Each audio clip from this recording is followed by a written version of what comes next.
Now, Isa alayhi salam also spoke of that prophet, because in the Gospel according to John, in chapter 16, in verse number 7, and other related verses in that area, he's talking about a similar individual who is going to come, who is going to hear the words of God, who is going to prophesy and tell about the things which will happen.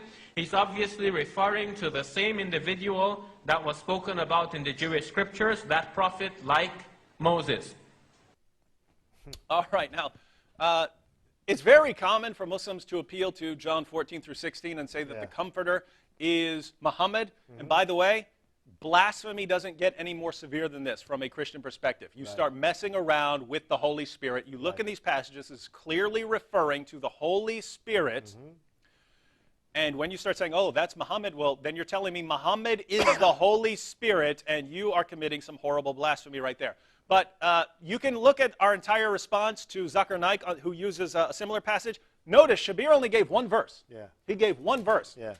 Let's look at what this verse actually says. Jesus speaking, Shabir gave one verse. But I tell you the truth, it is to your advantage that I go away. For if I do not go away, the Helper will not come to you. But if I go, I will send him to you. If I go, this is Jesus talking, says, if I don't go away, the Helper is not coming. But if I go, I will send him to you. Right.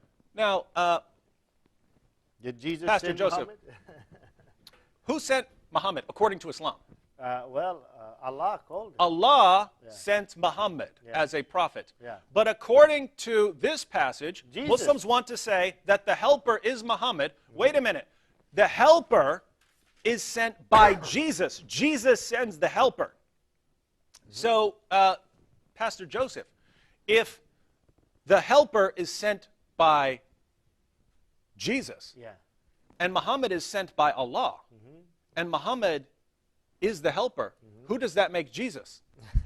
Jesus would be God. Jesus would be Allah. So Shabir Ally just quoted a verse which, if you read it and you believe it, you have to believe as a Muslim that Jesus is the God who sent Muhammad, because Jesus sends the Helper is Muhammad, Muhammad is sent by God, that makes Jesus God. Your only alternative is to say, I'm not going to quote that verse. But that's the only verse that Shabir gave us from this general area. And so if you want to believe Jesus is God, believe Shabir. That's all.